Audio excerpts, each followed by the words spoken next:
Il a été établi par l'UMOL que tout ce que Saakashvili avait dit était faux. Tous nos médias ne faisaient que répéter ce qui venait de Saakashvili. Mais après la guerre, une mission d'enquête a révélé que ce n'était pas vrai. Saakashvili a commencé la guerre en bombardant l'Ossétie du Sud de manière indiscriminée et a également tué des soldats de la paix russe. Cela a été établi comme un fait, mais nous voyons que le récit est immunisé contre les faits. Chaque fois que cela apparaît dans le journal maintenant, l'histoire est que la Russie a commencé et que c'était non provoqué. Vous ne pouvez pas résister au récit, parce que si vous le contestez, vous êtes perçu comme prenant le parti de la Russie contre le nôtre. Donc, vous devez choisir entre nous ou eux. C'est très puissant. Cela fait appel à un instinct fondamental de la nature humaine, selon lequel vous êtes soit avec nous, soit contre nous. Les gens vont censurer eux-mêmes et les autres, et ils peuvent être radicaux. C'est un instrument puissant.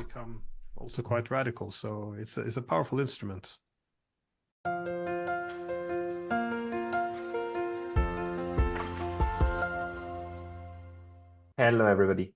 This is Pascal from Neutrality Studies. Bonjour à tous, je suis Pascal de Neutrality Studies. Et aujourd'hui, j'ai deux collègues avec moi pour lancer une série sur cette chaîne concernant les prochaines élections parlementaires en Géorgie, prévues pour le 26 octobre. Je co-animerai cette discussion avec Lasha Kasradze, qui est géorgien, mais travaille comme analyste en relations internationales aux États-Unis. Notre invité aujourd'hui est le Dr Glenn Diesen, professeur à l'Université du Sud-Est de la Norvège et rédacteur associé à la revue Russia and Global Affairs. Je suis sûr que beaucoup d'entre vous le connaissent grâce à ses brillants épisodes sur The Duran et d'autres chaînes YouTube. Glenn a également sa propre chaîne, si vous souhaitez le suivre là-bas. Messieurs, bienvenue. Gentlemen, welcome. Merci Pascal. David Derek avec vous. Enchanté de vous rencontrer, Glenn. Merci d'être tous les deux en ligne, car nous devons vraiment discuter de la Géorgie. Je l'ai déjà dit, et je le répète, les néoconservateurs n'en ont pas encore fini avec la Géorgie. Dans une émission précédente, il y a environ un an, avec Lasha, nous avons qualifié la Géorgie de celle qui s'est échappée après la courte guerre de 2008. La Géorgie s'est éloignée, surtout après 2012, lorsque le gouvernement Saakashvili a perdu le pouvoir, de la confrontation directe, bien que ce soit la Russie qui ait envahi en 2008 après les provocations venant de la Géorgie.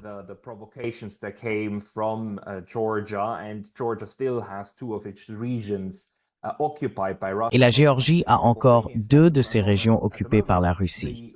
Ce qui est troublant, c'est qu'en ce moment, les médias occidentaux dépeignent le gouvernement géorgien actuel, le gouvernement du rêve géorgien, comme essayant de trouver un équilibre entre le marteau et l'enclume. Ils le présentent comme étant pro-russe, ce qui me semble très étrange. Mais commençons par vous, Glenn. Comment interprétez-vous le récit actuel sur la Géorgie, surtout à l'approche des élections dans un mois et demi? Especially in this run-up towards the election in 1.5 months' time. Eh bien, je pense qu'il vaut la peine de revenir sur ce qui s'est passé lors de la Révolution des Roses en Géorgie en 2003 et de la Révolution orange en Ukraine en 2004. Dans ces cas, il y avait des manifestations légitimes. Les gens avaient des préoccupations réelles. Cependant, ces mouvements ont été effectivement détournés par les États-Unis pour promouvoir ce qui est maintenant connu sous le nom de révolution de couleur. Ceux-ci sont devenus des plateformes pour faire avancer un agenda pro-américain et anti-russe. Je vois beaucoup des mêmes tendances maintenant. Si vous regardez les médias, il y a des arguments selon lesquels de nombreux Géorgiens traversent des moments difficiles. Il y a des préoccupations environnementales et des problèmes économiques, et certaines personnes sont mécontentes des politiques du gouvernement.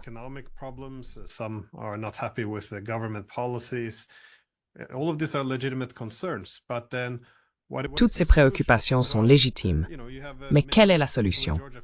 Beaucoup de gens en Géorgie estiment que le pays va dans la mauvaise direction. Nous avons des problèmes similaires en Occident. Alors, quelle est la solution? Vous pouvez soit être pro-européen et suivre votre rêve européen, soit être soumis aux Russes. C'est effectivement le dilemme. Dans ces circonstances, tous ces problèmes légitiment l'ingérence de la Russie dans l'élection. Le problème n'est pas qu'il n'y ait pas d'opposition raisonnable au gouvernement en Géorgie. C'est juste qu'il est assez évident que l'Occident et la Russie se disputent pour savoir de quel côté la Géorgie devrait se trouver dans ces nouvelles lignes de division en Europe. Ce n'est pas la première priorité.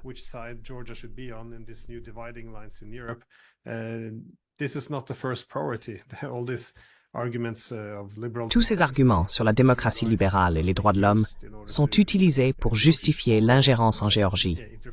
L'objectif est de la transformer en un acteur pro-OTAN et anti-russe.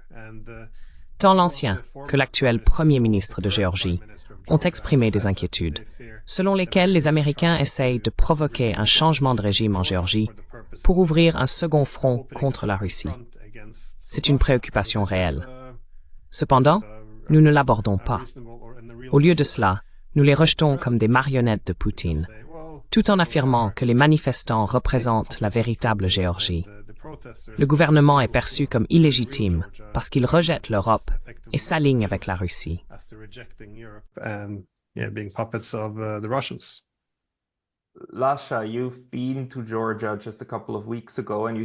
Lasha, vous êtes allé en Géorgie il y a seulement quelques semaines et vous y avez passé un temps considérable à parler à diverses personnes. Quel est l'état d'esprit sur le terrain en ce moment? Comment pensez-vous que ce cadrage occidental des élections géorgiennes influence les perceptions locales? Merci Pascal. Tout d'abord, permettez-moi de dire que ce que nous faisons ici est extrêmement important. La Géorgie a été désavantagée depuis son indépendance de l'Union soviétique. Elle a été prise dans un réseau de récits de propagande et de faux espoirs. Ce que nous faisons ici est vraiment nécessaire. Malheureusement, un collègue m'a dit il y a quelques jours qu'il y a beaucoup d'écrits sur la Géorgie, mais qu'on n'en entend pas autant parler.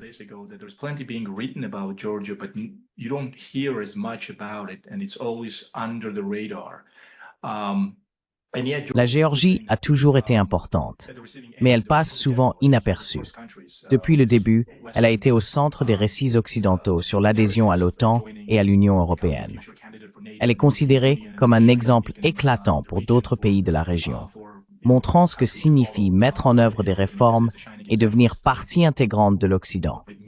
Malheureusement, rien de tout cela ne s'est concrétisé, et la réalité reste dure et laide. Pour répondre plus concrètement à votre question, lors de ma visite à Tbilissi, j'ai parlé à de nombreuses personnes. La façon dont je peux le décrire est qu'il y a une stabilité et il y a une notion collective que les gens veulent simplement qu'on les laisse tranquilles.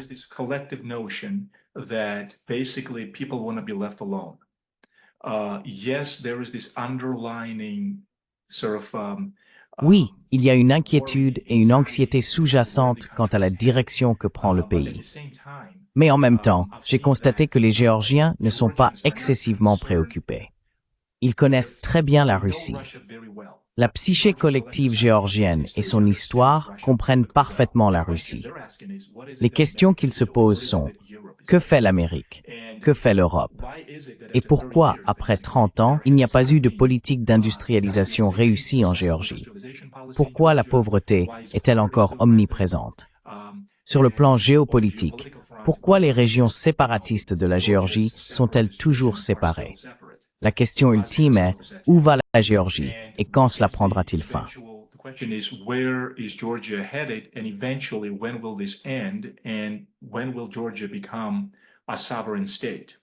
Et quand la Géorgie deviendra-t-elle un État pleinement souverain? La Géorgie a toujours été un pays de paradoxes. D'un côté, les gens se plaignent des problèmes économiques, et il y en a beaucoup. Je serai le premier à le dire. Je l'ai toujours mentionné dans votre émission, Pascal. La corruption a toujours fait partie de la Géorgie, tant pendant l'Union soviétique que dans l'ère post-soviétique. Au début des années 90, elle a atteint un niveau extrême.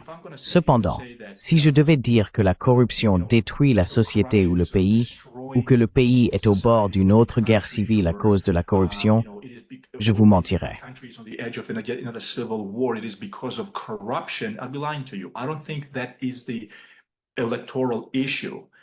Je ne pense pas que ce soit le cas avec la question électorale.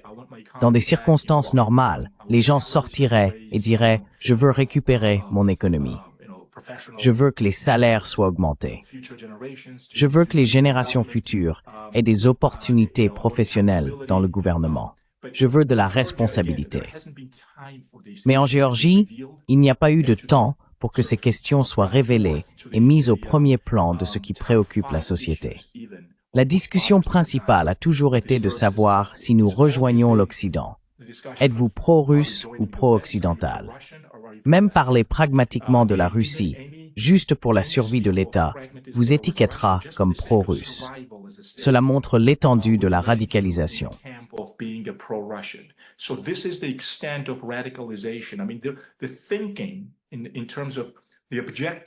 La manière objective de penser à la réalité de la Géorgie et à son voisinage géopolitique, tant à l'extérieur qu'à l'intérieur en termes de politique intérieure, a été perdue. La séparation entre l'analyse objective, l'analyse sociale et la réalité est immense.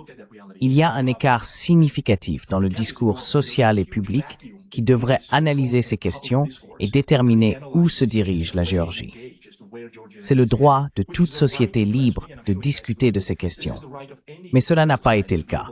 Donc ma longue réponse à votre question, Pascal, est que même dans cette réalité, la société continue d'avancer.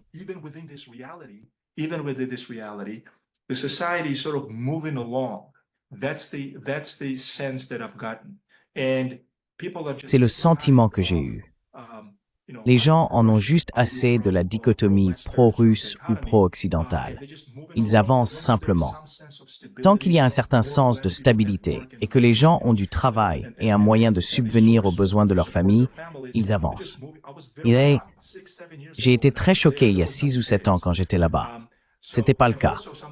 Certains de mes collègues m'ont dit que même pendant la pandémie, dans le domaine socio-économique très impopulaire de l'agriculture en Géorgie, il y a eu des améliorations spectaculaires. Dans l'ensemble, cela pourrait être bien pire. Cela pourrait être la guerre. En ce moment, la Géorgie a toujours un conflit territorial avec la Russie, mais les armes se taisent.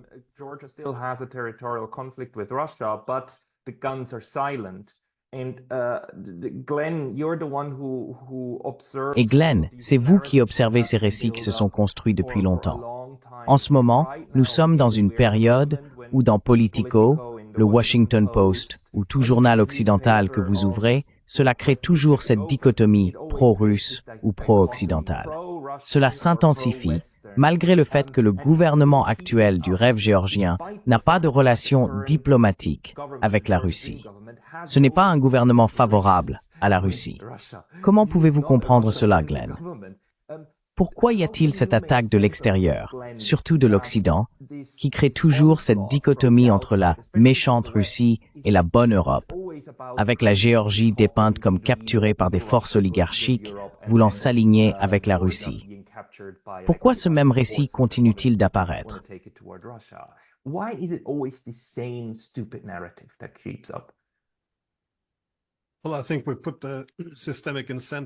Eh bien, je pense que nous avons mis en place les incitations systémiques pour cela dans les années 1990. Cela a toujours été une partie essentielle de ma critique de l'expansion de l'OTAN. Cela raviverait effectivement la logique des blocs politiques de la guerre froide. Pendant la guerre froide, nous nous battions pour l'influence dans le tiers-monde parce que les lignes de division en Europe étaient clairement délimitées. Cette fois, lorsque nous avons commencé à étendre l'OTAN vers les frontières russes, la logique est devenue que vous devez être soit avec nous, soit avec les Russes.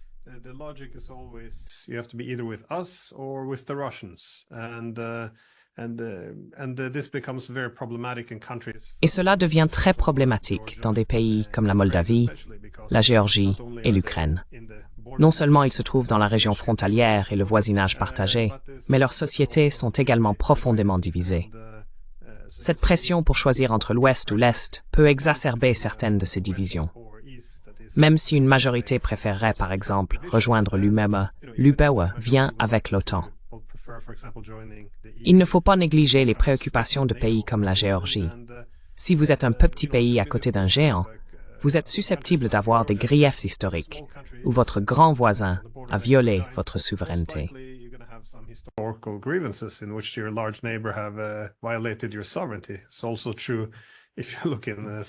Il est également vrai si l'on regarde l'Amérique centrale et l'Amérique latine avec les États-Unis.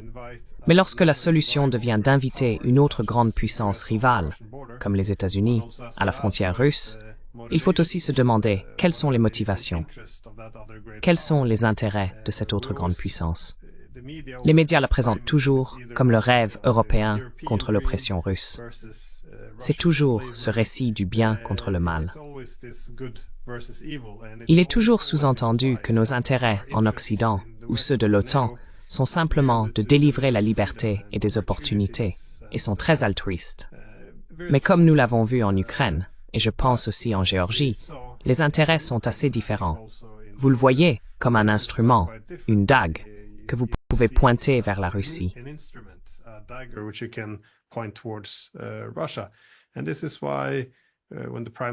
Et c'est pourquoi, lorsque le Premier ministre de Géorgie avertit que les Américains cherchent à renverser le gouvernement et à utiliser les Géorgiens comme un instrument contre les Russes, c'est une préoccupation tout à fait raisonnable et normale. Cependant, ce récit du bien contre le mal est aussi le fondement de la propagande. Tant que les gens adhèrent à l'idée qu'il s'agit simplement de démocratie libérale contre autoritarisme vil, tous les faits tendent à disparaître à l'arrière-plan. Ce que chaque camp fait n'a plus d'importance. Par exemple, un pays peut avoir à peine de liens diplomatiques avec la Russie, mais être tout de même qualifié de marionnette de Poutine parce qu'il ne s'aligne pas avec l'Amérique.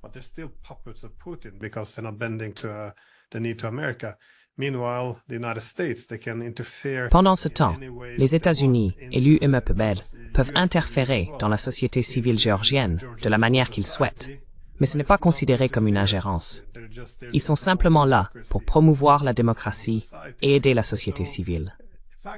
Les faits n'ont plus d'importance tant que vous pouvez faire en sorte que les gens adhèrent à ces stéréotypes que nous vendons. Je pense que c'est le principal problème. En passant, lors de la Révolution des Roses de 2003, elle a été qualifiée de révolution démocratique. L'achat le saurait probablement mieux. Mais si je ne me trompe pas, Saakashvili s'est présenté pratiquement sans opposition et a remporté plus de 96% des voix. Une fois au pouvoir, qu'ont fait l'UM et les États-Unis?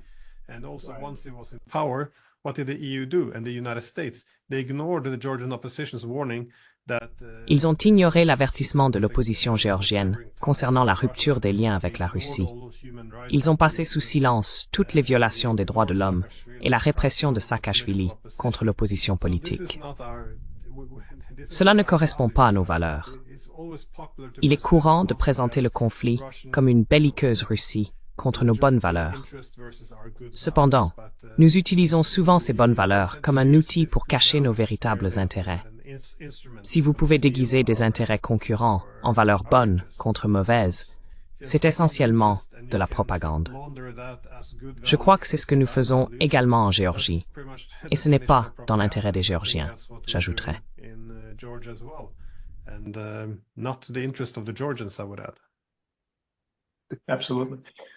Pascal, did you want to add something, or yeah, I can just respond. No, Absolument.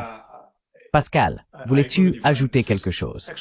Oui, je peux simplement répondre. Non, absolument. Je suis d'accord avec toi, Glenn. En parlant de Saakashvili, il y a tout un récit sur l'endroit où l'information a cessé de sortir de son régime. Mes collègues ici aux États-Unis et en Géorgie, qui sont fondamentalement à des extrémités opposées, ont confirmé ce fait commun.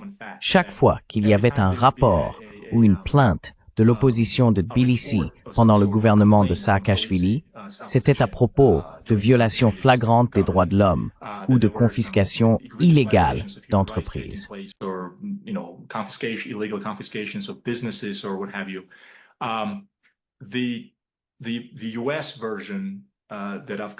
La version américaine que j'ai entendue est que l'information parvenait au département d'État et y restait. Cela s'expliquait par le fait que George W. Bush admirait Saakashvili, son chouchou, et n'aimait pas Poutine. Il ne voulait pas reconnaître les violations ou abus de pouvoir se produisant à Tbilissi. Au lieu de cela, il se concentrait sur la présentation de la Géorgie comme un phare de liberté dans la région et un instrument contre la Russie. Ces informations ont été corroborées à Tbilissi par mes collègues proches. Ils ont mentionné que lors des réunions, quand Saakashvili était nouvellement président, tout le monde comprenait sa personnalité et sa façon de fonctionner. Everyone sort of understood the personality of him, the way he was, folks in Washington, diplomats. Les personnes à Washington, des diplomates au président George W. Bush, ont délibérément ignoré ce qui se passait. L'objectif principal était la stratégie néoconservatrice de maintenir un soutien indéfectible à Saakashvili. Il était perçu comme un jeune leader réformiste, éduqué en Occident, dans le Caucase du Sud. Cela était sans précédent pour eux, et dans une certaine mesure, ça l'était. Certaines des réformes mises en œuvre par Saakashvili étaient en effet sans précédent dans la région. Cependant, ce qui s'est passé ensuite a été complètement dissimulé et ignoré en raison de la forte aversion de Washington pour Moscou et Poutine. Nous savons maintenant que cette approche n'avait aucun avenir. Il n'y avait rien que les États-Unis puissent faire concernant la Géorgie pour contrer la Russie.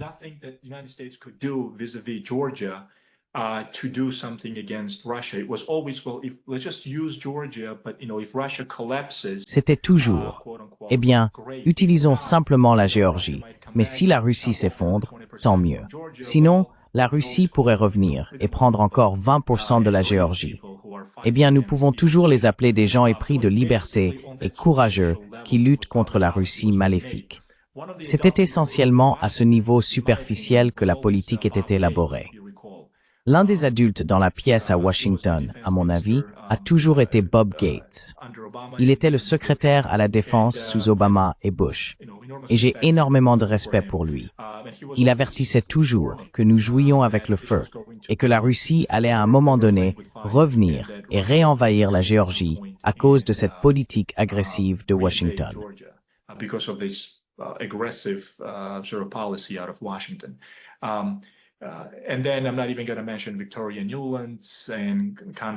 Et puis, je ne vais même pas mentionner Victoria Nuland et Condoleezza Rice, parce que nous savons tous ce que cette philosophie implique. En termes de création de ces récits, cela devient beaucoup plus clair maintenant. Le pays se réveille vraiment, réalisant que ce n'était rien d'autre qu'une imposture. Il n'y avait aucune garantie de sécurité et aucun développement économique. Ces deux régions séparatistes restent séparatistes, soutenues par la Russie. Ce gouvernement mérite d'être salué pour avoir résisté et s'être opposé à ces faux récits qui détruisaient littéralement la Géorgie. Ils ont vraiment empêché une autre invasion de 2008 par la Russie parce qu'ils ont réalisé que l'Amérique était introuvable.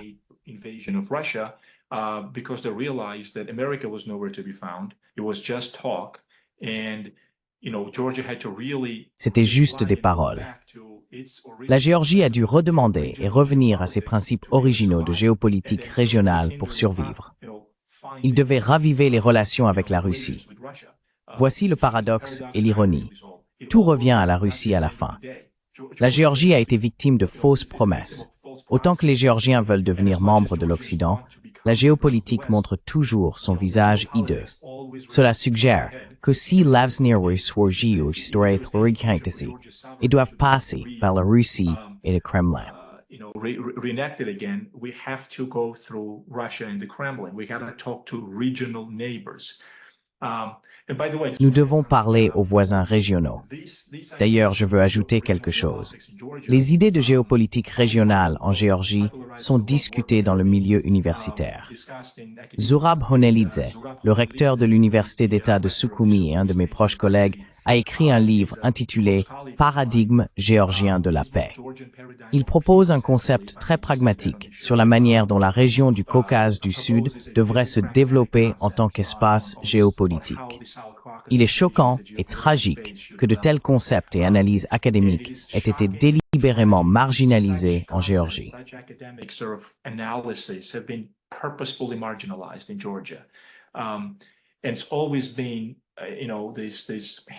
Il s'est toujours agi de marteler ses concepts et points de vue néoconservateurs et néolibéraux, en faisant croire aux gens qu'il n'y a pas d'alternative. La question pour moi est, Glenn, pensez-vous que les stratèges à Washington et à Bruxelles croient vraiment que c'est seulement avec nous ou contre nous?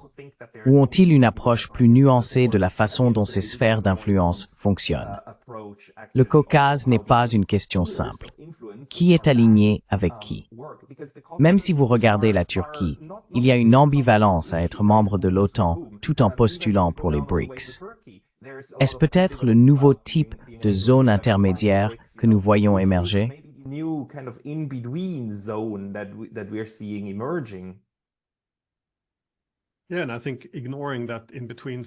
Oui, et je pense que négliger cette zone intermédiaire est assez significatif. C'est un thème commun dans ce que vous et Lars avez soutenu. Soit vous êtes avec nous, soit contre nous, soit avec l'OTAN, soit avec les Russes. Alors êtes-vous du côté des Américains ou des Russes? Ces options sont toujours présentées comme les deux principales. Mais c'est très limitatif et sert à pousser un agenda. Si vous soutenez que ce n'est pas dans l'intérêt de la Géorgie de poursuivre des politiques plus agressives envers son voisin beaucoup plus grand, alors si vous ne vous dirigez pas vers l'OTAN, il semble que vous vous dirigiez vers la Russie. C'est perçu comme la seule option. Mais c'est une erreur. Ce n'est pas juste une option duale.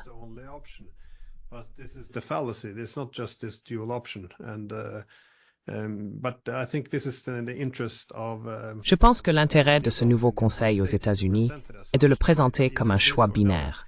Soit ceci, soit cela. Il suggère qu'être pro-russe est pire qu'être pro-OTAN. Cependant, comme vous l'avez soutenu, il ne s'agit pas d'être pro-russe ou non. J'ai pris Twitter pendant certaines de ces manifestations et j'ai remarqué une réponse similaire. J'ai été choqué par la facilité avec laquelle l'Occident a été conquis. Là-bas, ils ont rencontré des revers en termes d'imposition, de limitation ou de transparence sur les ONG. Cela n'aurait pas dû être très controversé, pourtant ça l'était. Ce à quoi j'ai réagi, c'est qu'ils n'avaient besoin que de montrer des images dans les médias.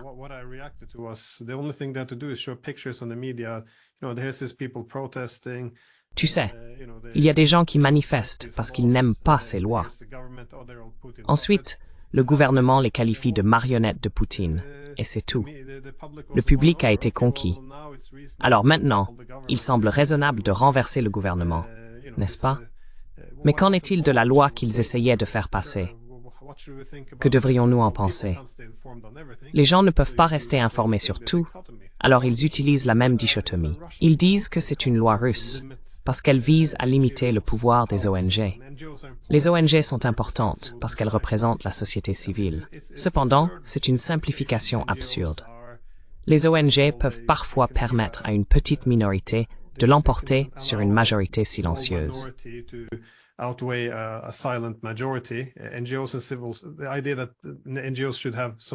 L'idée que les ONG devraient avoir le monopole de la société civile est extrême. De plus, lorsque ces ONG sont financées par des gouvernements étrangers, cela devient encore plus préoccupant. C'est là que la logique du « nous contre eux » s'effondre. L'argument est que la Géorgie veut restreindre cela sous l'hypothèse d'une intervention étrangère. C'est traité comme si c'était une folle théorie du complot. L'hypothèse est que si ces organisations sont financées par des gouvernements occidentaux, elles n'ont aucun intérêt au-delà des idées altruistes de diffusion de la démocratie. Cependant, comme nous le voyons souvent, l'objectif principal est souvent de s'assurer que la Géorgie s'aligne sur l'orbite occidentale.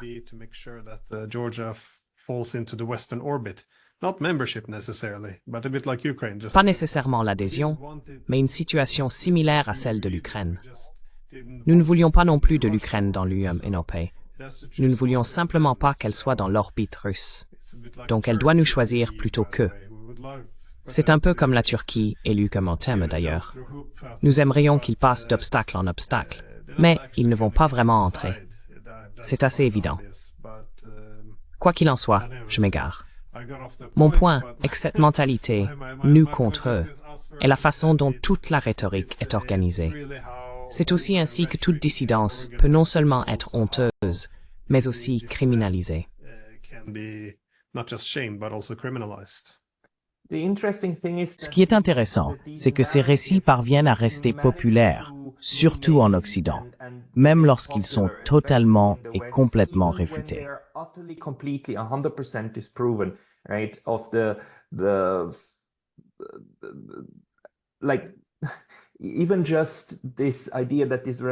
L'idée que cette nouvelle loi sur les ONG est pro-russe est facile à réfuter. De nombreux récits se sont déjà effondrés ou ont changé. Avec l'Ukraine, il était intéressant de constater que pendant 8 à 10 ans, il était acceptable de discuter des éléments néo-nazis d'extrême droite du bataillon Azov. Il y avait de nombreux articles à ce sujet. Puis soudainement, ces discussions ont disparu, ou on n'en parlait plus. Il est devenu inacceptable de se référer à l'extrême droite en ces termes. Nous connaissons également l'influence de Victoria Nuland en Ukraine. We know the influence of Victoria Nuland in Ukraine.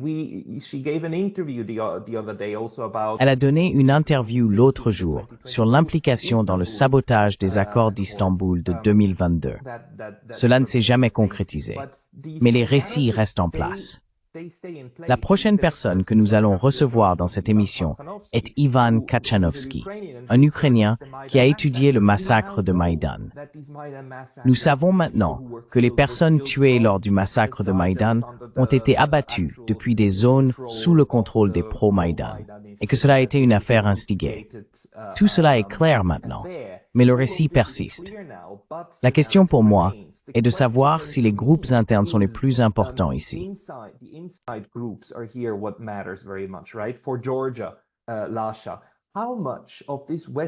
Pour la Géorgie, Lasha, dans quelle mesure ce récit occidental du bien contre le mal, de l'Europe contre la Russie, est-il réellement cru en Géorgie?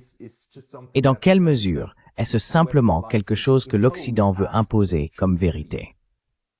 Eh bien, c'est un excellent point. Cela a été cru au point de déchirer la société. C'est ce que j'essaie de transmettre à mes collègues ici aux États-Unis. Ces récits ont produit une nouvelle génération d'extrémistes. Je déteste dire cela à propos de la génération, mais elle est essentiellement l'avenir de toute société, de tout pays.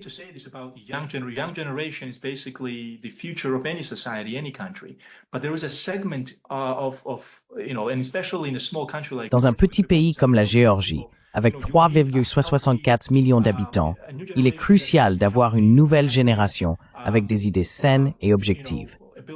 Ils ont besoin de la capacité d'évaluer de manière critique la réalité qui les entoure et de la capacité cognitive pour le faire. Cependant, il y a une faction parmi les jeunes Géorgiens qui devient extrémiste et très radicalisée, ce qui est regrettable.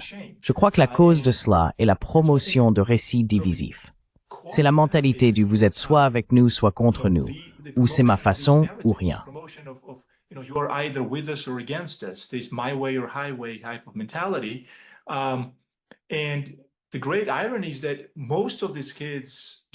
La grande ironie est que la plupart de ces jeunes ne connaissent même pas l'Occident. Certains d'entre eux ont vécu en Occident et parlent un peu anglais, mais ils ne sont pas vraiment familiarisés avec la culture occidentale. Ils n'y ont pas vécu assez longtemps pour comprendre son histoire, sa politique, son économie ou sa politique étrangère. On leur transmet des récits qui empoisonnent le discours social.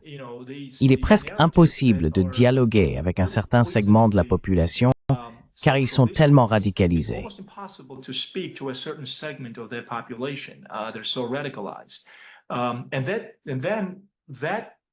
Cet aspect se répand ensuite dans la société au sens large et a un impact très négatif sur l'opinion publique générale.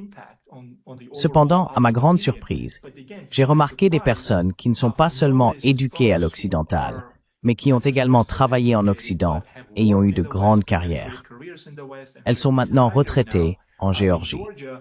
Ce que je veux dire, c'est qu'elles aiment vivre en Occident. J'aime vivre aux États-Unis. Certains Géorgiens qui ont vécu longtemps aux États-Unis apprécient le côté positif de l'Occident.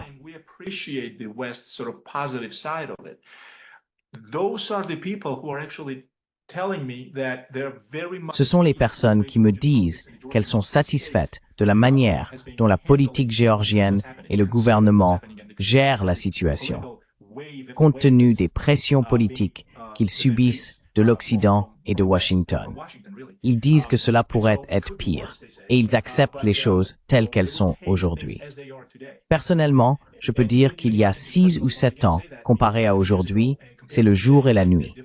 J'ai été choqué et surpris par la stabilité désir collectif d'être laissé tranquille et de vivre dans une société stable et paisible.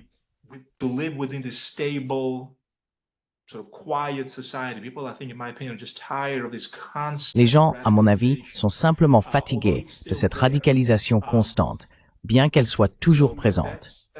C'est l'impression que j'ai eue. J'ai plusieurs questions pour Glenn, et peut-être que nous pourrons y arriver éventuellement. Glenn, je dois te poser une question, puis je te donnerai la parole. Penses-tu que l'objectif est de vendre le récit à la population géorgienne locale, ou penses-tu que le but est différent? Est-ce un autre Maïdan, un autre effort à travers ces ONG? Que penses-tu qu'il se passe actuellement à l'approche des élections en octobre?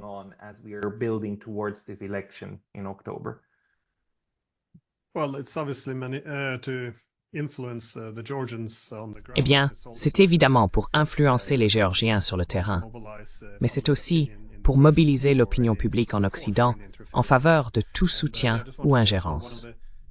L'un des dangers, comme Lasha le mentionne souvent, est la radicalisation. C'est un problème parce que dans toute société, il faut avoir un terrain d'entente. Mais quand tout est soit l'Occident, soit la Russie, le terrain d'entente disparaît. Il n'y a plus d'endroit où se rencontrer. C'est pourquoi c'est très dangereux quand il n'y a pas de troisième option, qui est généralement ancrée dans le bon sens. De plus, comme tu le disais avant, Pascal, j'ai pensé à la façon dont ces récits peuvent continuer à exister.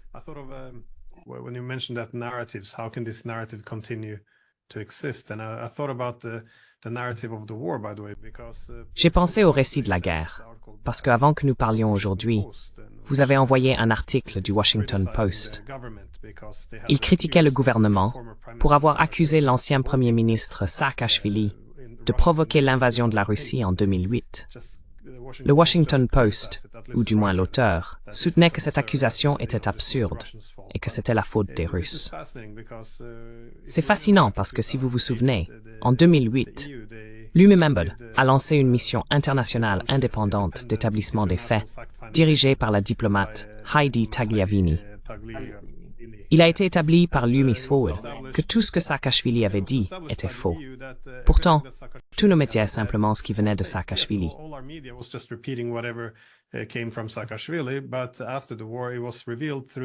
Mais après la guerre, il a été révélé par cette mission d'enquête que ce n'était pas vrai.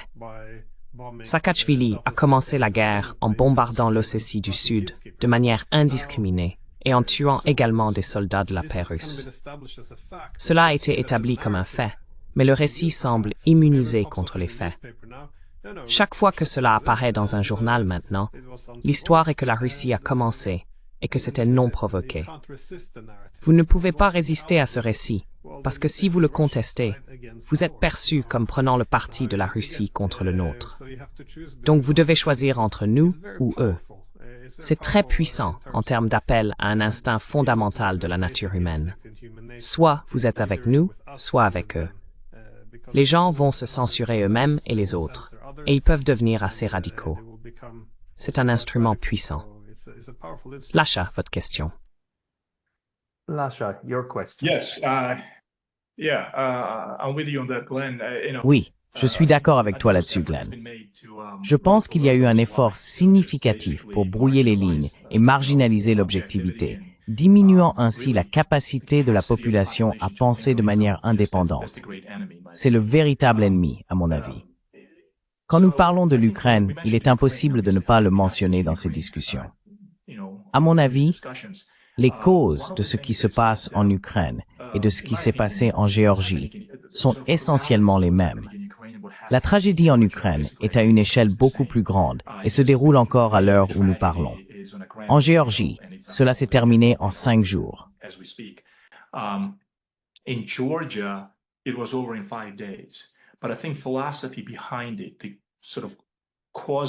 Je pense que la philosophie derrière cela, les causes de ce qui s'est passé en Géorgie, et respectivement pour ces pays est fondamentalement la même.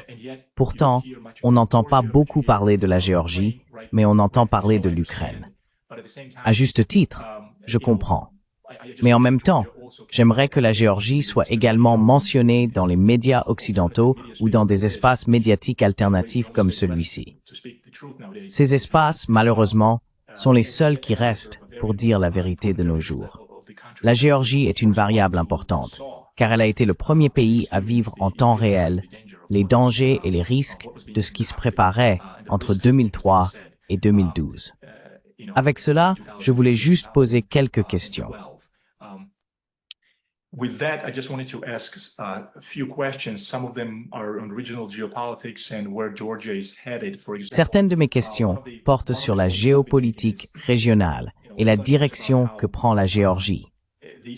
Par exemple, un point que j'ai souvent souligné est que beaucoup de gens disent que ces élections seront très risquées. Il y a des personnes qui attendent dans les coulisses pour provoquer un autre bouleversement politique. Pour éviter cela, le parti Rêve géorgien doit gagner avec une large marge. L'écart doit être notable, car si le résultat est serré, l'Occident et leurs partenaires ONG pourraient brouiller encore plus les lignes. Ce chaos pourrait entraîner une autre révolution.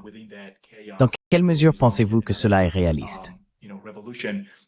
To what extent do you think that is realistic? Because my point has always been we have Russia now that is. Mon point a toujours été que nous avons maintenant une Russie 10 fois plus puissante et qui a tiré les leçons. Pensez-vous qu'ignorer cette variable majeure soit une manière intelligente d'analyser la situation? Si l'Occident n'aime pas les élections et ne les reconnaît pas, pensez-vous qu'il provoquera simplement une autre révolution de couleur, nous ramenant à 2003? Ou pensez-vous que la Russie agira? Comment pensez-vous que Washington va gérer cela? Ce sont les questions qui m'intéressent et je veux connaître votre avis à leur sujet.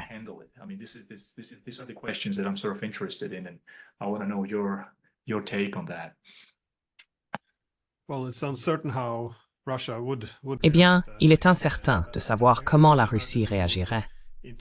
Je ne peux pas imaginer qu'elle interviendrait militairement, du moins pas à ce stade, étant donné qu'elle est déjà embourbée. C'est en fait l'un des soulagements en Occident actuellement. Tant que la guerre se poursuit en Ukraine, cela limitera la flexibilité de la Russie dans d'autres domaines. Mais je pense que ce serait dans l'intérêt des États-Unis ou de nombreux de ses partenaires s'il y avait une autre révolution de couleur. Même si cela entraînait une guerre, cela augmenterait au moins les tensions entre les pays, en particulier entre la Géorgie et la Russie. Souvent, il peut être dans leur intérêt d'avoir des conflits. C'était en quelque sorte la leçon de la guerre franco-prussienne de 1870.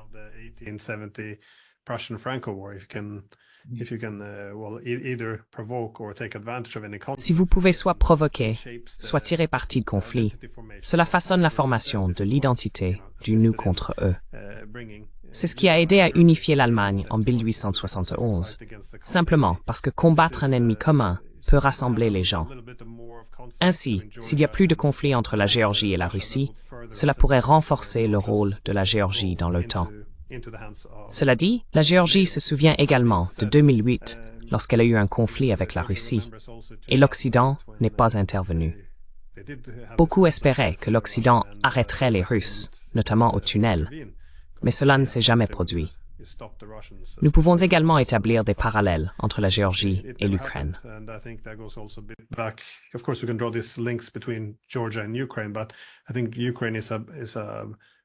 Je pense que l'Ukraine est un proxy plus attrayant parce que, comme vous l'avez dit, la Géorgie compte moins de 4 millions d'habitants, tandis que l'Ukraine en a presque 40 millions. C'est une force de combat beaucoup plus puissante, ce qui signifie que vous pouvez affaiblir la Russie pendant une période beaucoup plus longue et les maintenir engagés. Je ne suis pas vraiment sûr de la façon dont les Russes réagiraient. Tout dépend de l'évolution des choses. Cela semble très étrange si les Russes utilisaient la force militaire. C'est tout ce que je dis. Même en Ukraine, avec le coup d'État de 2014, ils ont réussi à protéger leur flotte de la mer Noire sans effusion de sang. Je pense que c'est ainsi qu'ils espéraient que cela se passerait, du moins. I think in the worst case scenario, Je pense que dans le pire des cas, nous devrions imaginer une escalade extrême de cette situation. Je suis d'accord que la Russie pourrait ne pas répéter une intervention militaire, car cela pourrait ne pas être une stratégie intelligente pour elle. Mais pensez-vous qu'il y aura un effort pour soutenir le gouvernement actuel à Tbilissi par une interférence douce? Ce serait pour éviter de transformer le Caucase du Sud en une autre région similaire à ce qui se passe en Ukraine. La Russie ne veut pas de ce type de conflit sur plusieurs fronts. This type of a conflict on several fronts, like you said, it's focusing on Ukraine. Vous avez mentionné vous concentrer sur l'Ukraine, mais je doute que la Russie ne fasse rien si elle voit une possibilité réaliste de renverser le gouvernement. Dans quelle mesure pensez-vous qu'il y aura une intervention douce pour soutenir ce gouvernement? Si cela se produit, quelles options aura l'Occident? Ironiquement, si l'Occident continue de pousser la Géorgie, elle pourrait finir par s'aligner davantage avec la Russie.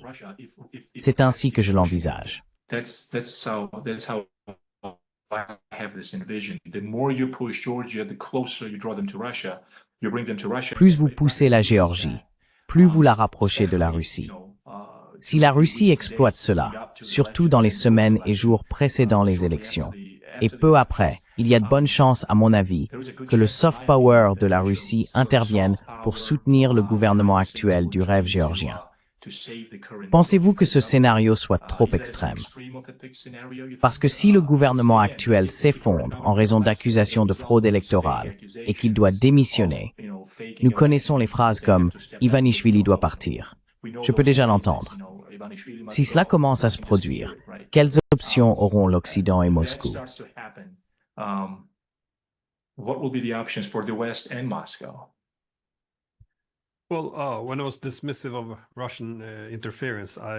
Quand j'étais méprisant envers l'ingérence russe, je faisais référence à l'aspect militaire. Je crois que si le gouvernement actuel semble sur le point d'être renversé, la Russie ferait certainement tout ce qu'elle peut pour le maintenir au pouvoir. Je ne vois aucune objection morale de leur part à le faire.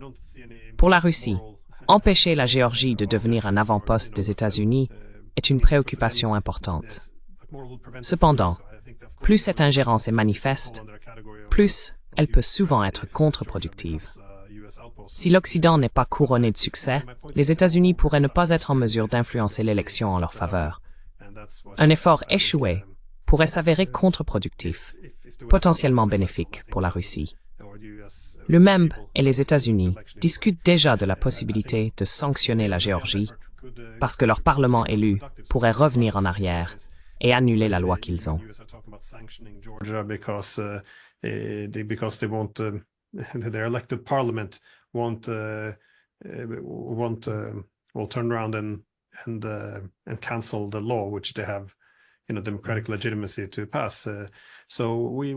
Vous savez, la légitimité démocratique doit être maintenue. Nous continuons à observer cette situation. Lorsqu'une coercition excessive est appliquée contre la Géorgie, cela pousse la Géorgie dans la direction opposée. Les Russes savent que s'ils interfèrent trop ouvertement dans la société géorgienne, cela aurait l'effet inverse.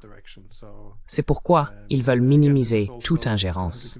Gardez à l'esprit qu'en Ukraine, même après qu'ils ont pris la Crimée, les sondages américains ont montré que seulement 20% des Ukrainiens voulaient rejoindre l'OTAN. Il faut beaucoup d'ingérence pour pousser un pays dans la direction opposée.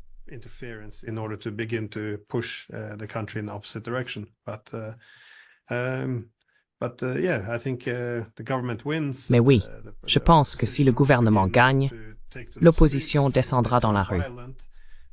S'ils deviennent violents, alors il y a 100% de chances que Washington blâme le gouvernement pour la violence du jour au lendemain. Ils ne seront plus vus comme un gouvernement. Ils seront qualifiés de régime. Il y aura des gros titres suggérant que Moscou a effectivement pris le contrôle de Tbilissi. Ce sera présenté comme une élection russe, avec Poutine remportant l'élection en Géorgie. Donc les gros titres sont presque prédéterminés. C'est encore le récit du « nous contre eux ». C'est pourquoi, même lorsque nous avons discuté de la loi sur les ONG, elle a été présentée comme une démocratie contre une loi russe. Les récits et les stéréotypes ont déjà été établis. Yeah, oh, go ahead, Pascal. Oui, je vais y aller. Il y a un aspect intéressant maintenant, et je vais lier deux articles de journaux, l'un dans Politico et l'autre dans le Washington Post. Ces articles sont parmi les pires en essayant de créer un récit autour de la Géorgie. Bien qu'ils prétendent que personne n'essaye d'influencer la Géorgie, ils tentent clairement de façonner la perception de cette élection. Fait intéressant. Ils admettent maintenant que l'accusation est que certaines parties de l'opposition, pas toutes, sont une faction pro-guerre. L'affirmation est que l'Occident est une alliance pro-guerre qui veut pousser la Géorgie à entrer en conflit avec la Russie. Ils présentent cela comme une théorie du complot. And they represent that as a conspiracy theory. There's a conspiracy theory in Georgia that the evil West... Il existe une théorie du complot en Géorgie selon laquelle l'Occident veut nuire au pays. L'Occident, bien sûr, nie cela. Fait intéressant, ils reconnaissent l'existence de ces contre-narratifs. En général, admettre de tels récits est un signe qu'ils gagnent en force et ne peuvent être ignorés. Habituellement, la stratégie consiste à ignorer ce qui ne correspond pas au récit principal. La deuxième stratégie est de le qualifier de perspective russe ou pro-Poutine. Comment interprétez-vous le fait que cela soit maintenant ouvertement discuté comme un contre-argument à l'intégration de la Géorgie? Glenn, voulez-vous commencer? Glenn, you want to take that first? Oui, bien sûr. J'ai également trouvé ces articles fascinants, car ils affirment que l'Amérique et les Européens n'interfèrent pas en Géorgie. Mais tout au long du texte, vous voyez des déclarations comme « Cela pourrait être la fin de la démocratie géorgienne. L'Amérique doit en faire plus. Les Géorgiens peuvent maintenant soit être esclaves de la Russie, soit rejoindre la famille européenne. » Et lorsque la Géorgie est sur le point de devenir un État à parti unique, Joe Biden et Lulu Lucibre doivent empêcher cela de se produire. Pourtant, il y a une théorie du complot selon laquelle nous interviendrions. Cela devient ridicule. Mais l'hypothèse principale est que si vous intervenez pour des valeurs, alors ce n'est pas vraiment une ingérence.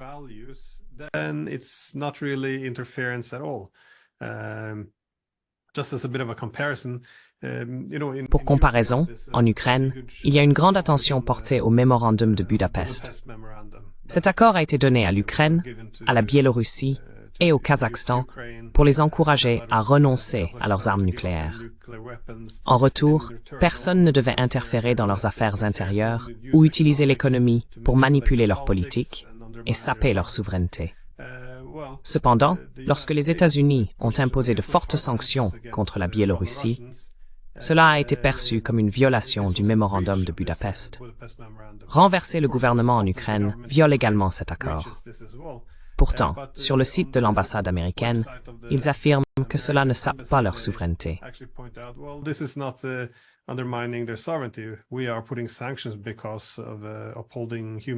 Nous imposons des sanctions pour défendre les droits de l'homme. Donc cela est devenu une exception. Ce n'est plus considéré comme une ingérence. Je le vois sous le même angle. Nous n'essayons pas d'interférer, mais nous devons sauver la démocratie là-bas. Chaque fois que nous voulons sauver la démocratie, c'est un mot codé pour la géopolitique. Il s'agit toujours de les amener dans notre camp. L'utilité de la Géorgie est assez évidente dans ce contexte.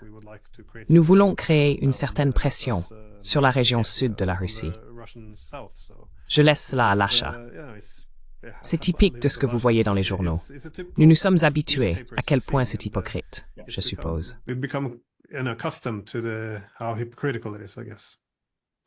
Yes, look behind this, liberal, Oui. language. Derrière ce langage libéral, il y a une sorte de réel politique impitoyable.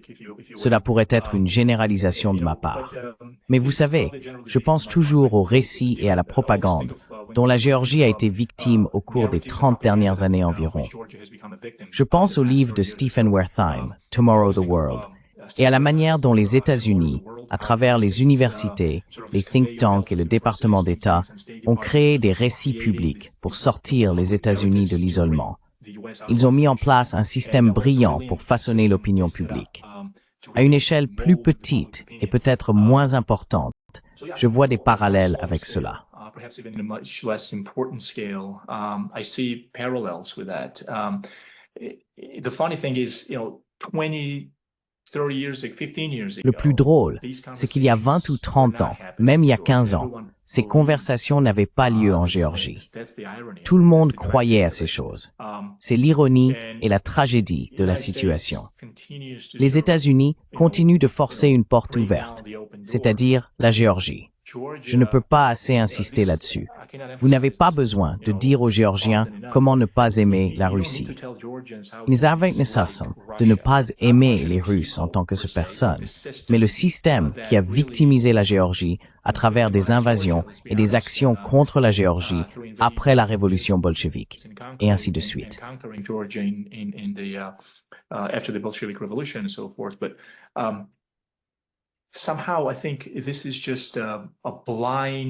D'une certaine manière, je pense que c'est juste une poussée aveugle pour quelque chose que même l'Occident ne comprend plus vraiment.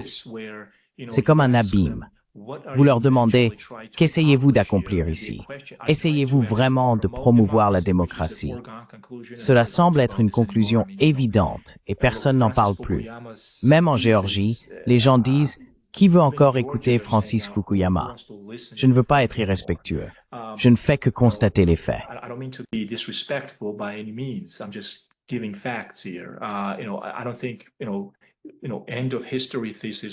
Je ne pense pas que la thèse de la fin de l'histoire résonnera en Géorgie, à moins de rassembler une faction radicalisée de la population qui y croit encore. La démocratie a été trahie. La véritable économie libérale, pas la version néolibérale, a été trahie. L'histoire elle-même a été trahie. Historiquement, la Géorgie a toujours été pro-occidentale.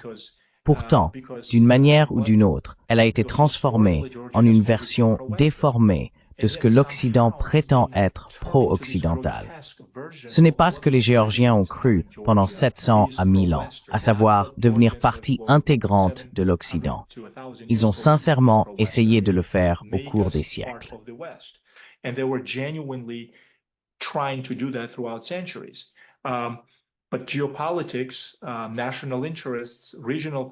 La géopolitique, les intérêts nationaux, la politique régionale et la politique de cette époque en Europe, par exemple, ne permettaient tout simplement pas que cela se produise. Maintenant, il y a un nouveau récit dans ce paradigme néolibéral disant « l'histoire est terminée ». Mais attendez une minute, nous essayons toujours d'entrer dans l'Ouest.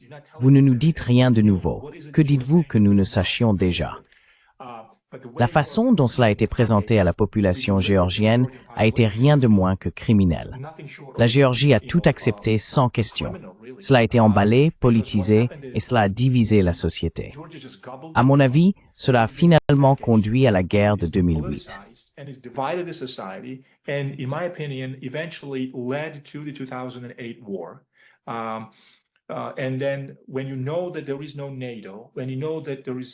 Quand vous savez que l'adhésion à l'OTAN n'est pas envisageable, et même l'Union européenne est une possibilité lointaine, il est clair que l'OTAN est hors de question.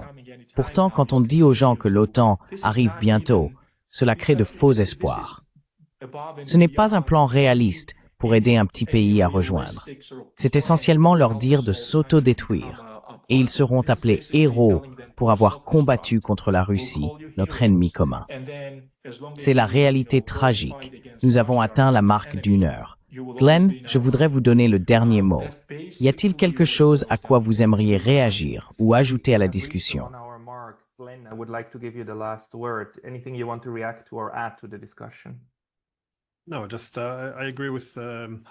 Je suis d'accord pour dire que ces ONG transforment la société. Et ce n'est pas par hasard. Pascal et moi en avons parlé auparavant. Cela relève de la doctrine Reagan, où ils ont établi ces ONG pour intervenir dans les affaires intérieures d'autres pays et manipuler leur société civile. Ces organisations sont presque entièrement financées par des gouvernements et souvent composées de personnes liées à la communauté du renseignement. Il y a eu des livres, des articles et des lanceurs d'alerte de la CIA qui en ont parlé, des documents qui soutiennent ces affirmations.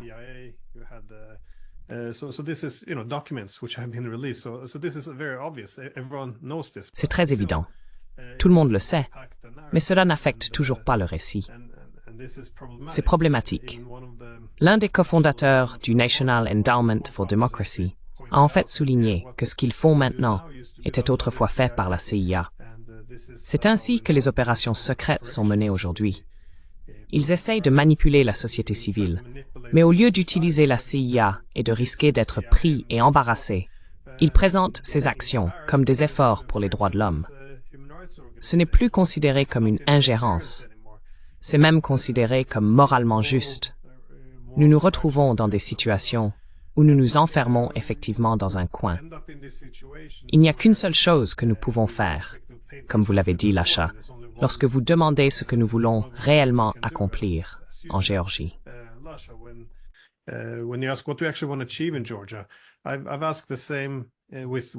J'ai posé la même question à propos de l'Ukraine. Aurions-nous dû faire la même chose à nouveau, renverser le gouvernement en 2014? Cela n'avait pas le soutien de la majorité des Ukrainiens, et le pays a été dévasté. Oui, cela a été fait au nom de la démocratie. Mais pourquoi cela a-t-il été considéré comme de la démocratie si ce n'était pas soutenu par le public? Si cela a renversé un gouvernement démocratiquement élu, et si cela a conduit à tant de morts et de destruction? Où se situe la démocratie là-dedans? Il s'agit toujours d'attirer l'Ukraine ou la Géorgie vers nous, parce que nous sommes une démocratie, et que la Russie est l'opposé. Tout le reste passe au second plan.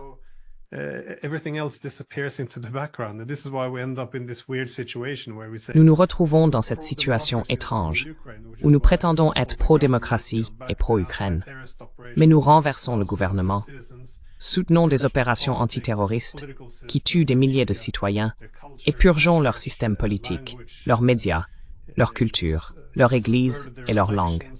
Nous subvertissons leurs élections, tout cela au nom de la démocratie.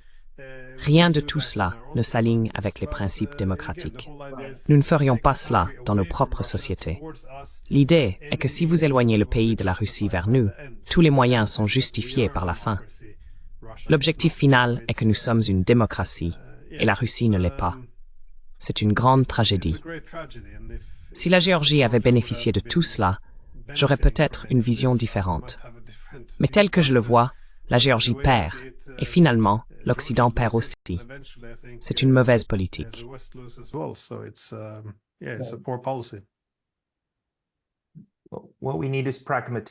Ce dont nous avons besoin, c'est de pragmatisme.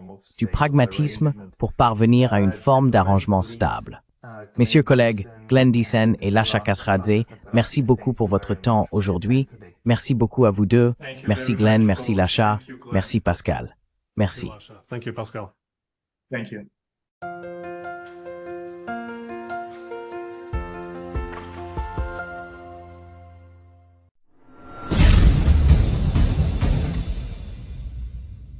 Si vous appréciez Lasni Traduction, veuillez envisager de nous soutenir sur Patreon. Le lien est dans la description. Merci beaucoup.